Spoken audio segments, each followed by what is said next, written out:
And so, with the beautiful music of all creatures great and small ringing in our ears, here we are once again with Freddy, the politician. This week, Chapter 12.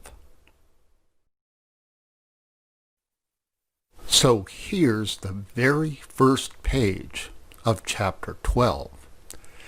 You may recall the last time we were reading Freddy that the animals were having a giant election to decide who would be the president of the first animal republic.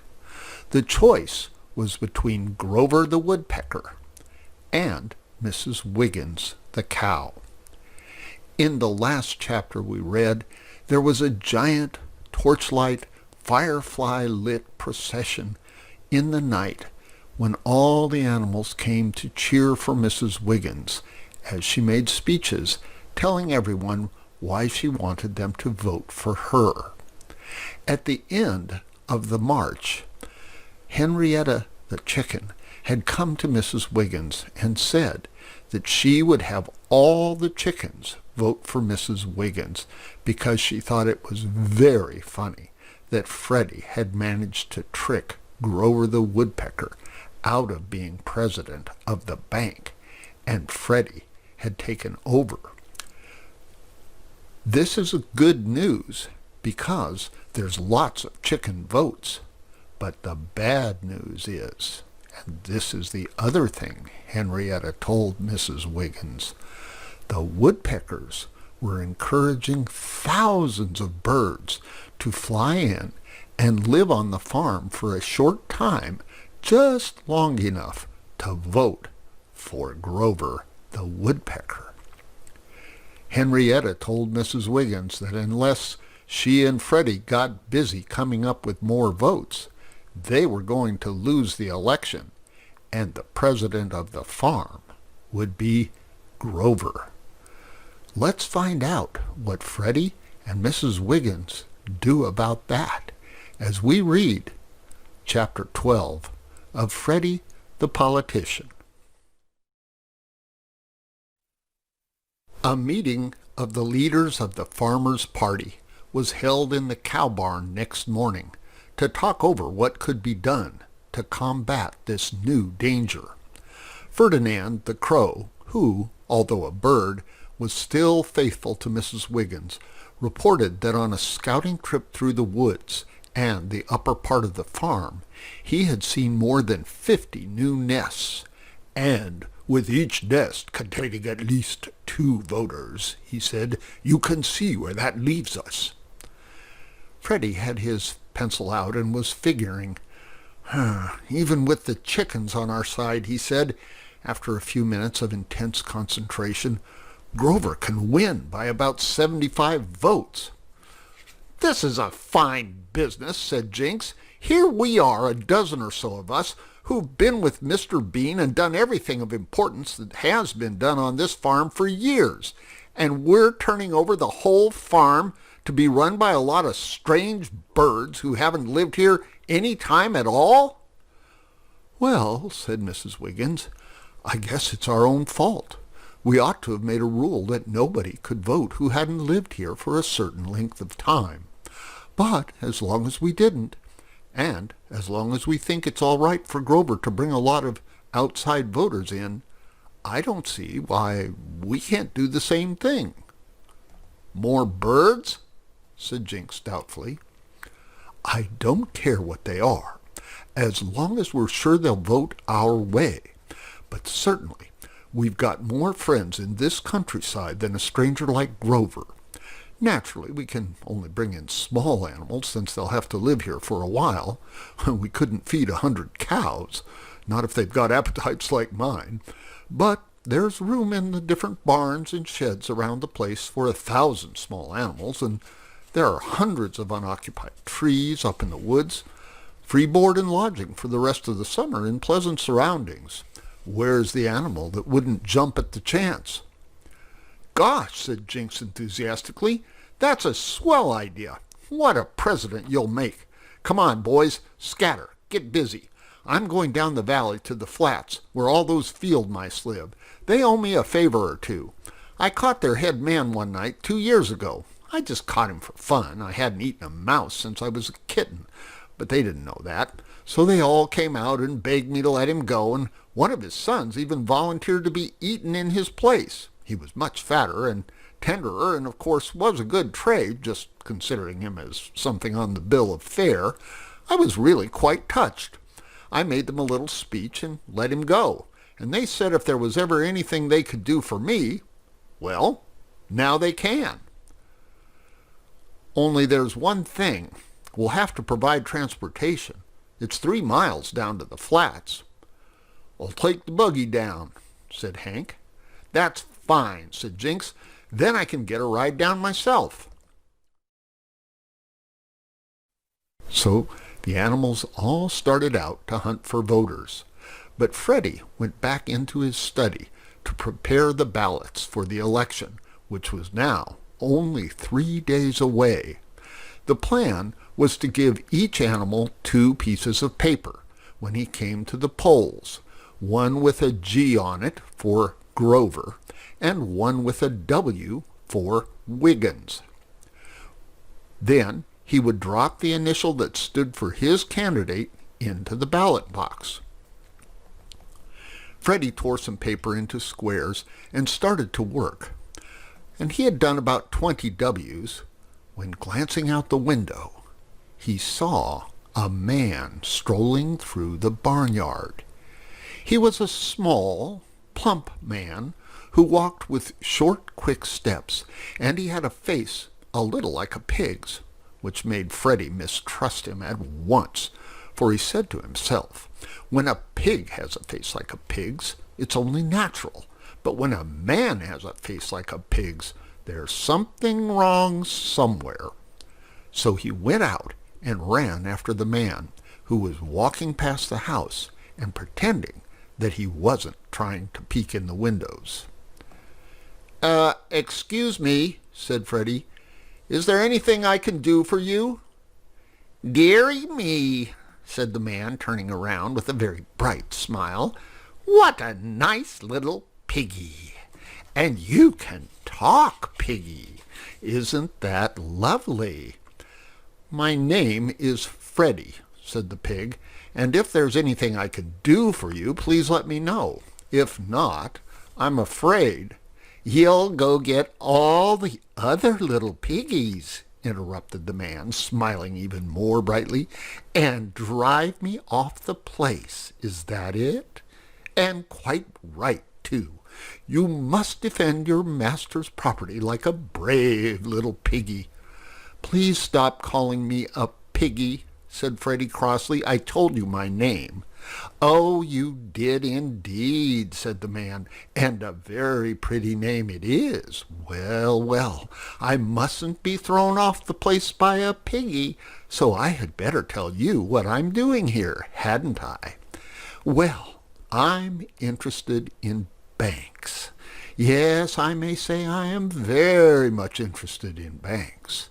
And I heard there was an animal bank on this farm, so I just dropped in to get a look at it.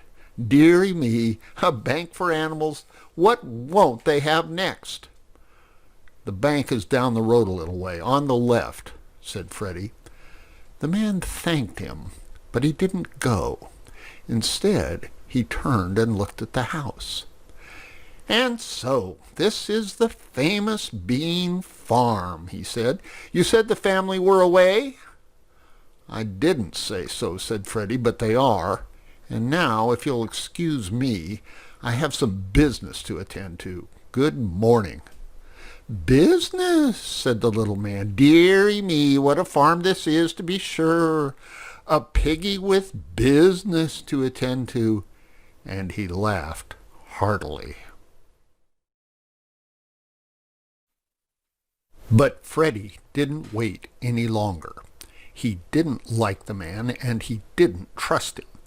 Of course, the Bean animals were known all over the country, and their exploits had been written up in newspapers and magazines, and people often came to see them and take their pictures and exclaim over them and generally act, as Jinx said, as if we were Niagara Falls or something. Such people were a nuisance, but usually they weren't anything worse than rather silly. Freddy felt about this man, however, that there was something wrong about him, and so, instead of going to work when he got back into his study, he watched through the window. The man walked all around the house, looking at it carefully and smiling all the time. He peeked in the windows and even tried the door, and then he went off with his little quick steps towards the bank. "Oh dear," said Freddy, and he hurried out and down to the bank the back way, and when the man got there, he was sitting behind the counter. "Dearie me," said the man as he came in the door, "another piggy! A banker piggy! Will wonders never cease?" "I'm the same piggy," said Freddy. "That is, I'm Freddy. And stop calling me Piggy, will you?" "Certainly, my little piggy wig, certainly," said the man. "No offense now, I just wanted to have a look at your charming bank. You have a good deal of money on deposit, I suppose. Actual cash, that is?" "We don't give out information to strangers," said Freddy. "Quite right," said the man. "Very sound practice. And your safe deposit vaults now? They're just under the floor?" Freddy didn't say anything. "Dearie me, I'm afraid you don't like me, Piggy Wig," said the man. "And I'm very fond of piggies. Yes, I am." "Yeah, with plenty of gravy, I suppose," said Freddy sarcastically. "Well, that's one way of looking at it," said the other. "That's certainly one way of looking at it." And he gave Freddy one of his two bright smiles and said good morning and left. "If he comes around here again," said Freddy to the squirrel on guard at the vault entrance, "let me know right away. The bank is going to be closed until after the election, but I want one of your brothers or to be on guard at all times." "Yes, sir," said the squirrel respectfully, and Freddy watched the man through the window until he was out of sight around a bend in the road, and then he went back to the study, and there was John. "Got some news for you, Freddy," said the fox. "There's another candidate for the presidency." "What?" said Freddy. "Do you realize how many of these things I've had to make out? 300 W's and 300 G's, and now even that won't be enough. Now I've got to make out a whole new set." "Well, I guess you have," said John. "Marcus is going to run." "Marcus?" Freddy exclaimed.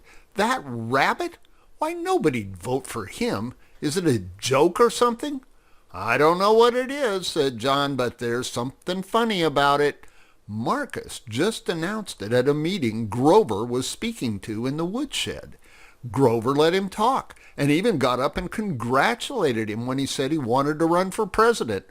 Grover said he showed fine public spirit, and he welcomed him as a worthy opponent or something like that. And then yesterday I saw Simon talking to Marcus down by the duck pond. There's some trick in it, and Grover and Simon are both in it." "Probably a trick on me," said Freddy. "There's 300 M's I'll have to get ready now. Nobody'll vote for a rabbit, but I suppose I'll have to give him a chance, and that means an M ticket for everybody." "It's a queer thing, though," he said after a minute. "I agree with you, John. There's some plot of Simon's and Grover's behind it. I can't for the life of me figure out how they'll benefit by it."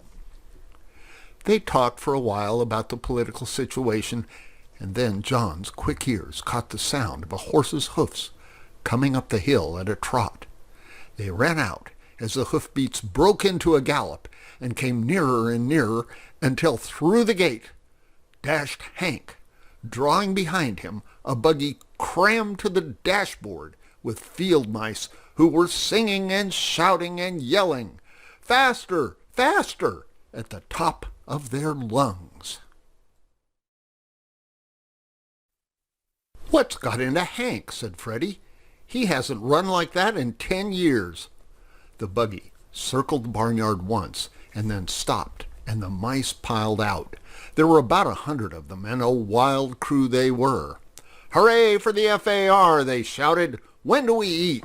Where's the place we're to live in?" "Where's Jinx?" Freddy asked Hank. "Oh, they pushed him out down the road about a mile," Hank panted. "You laughed yourself sick, Freddy. A bunch of mice ganging up on a cat.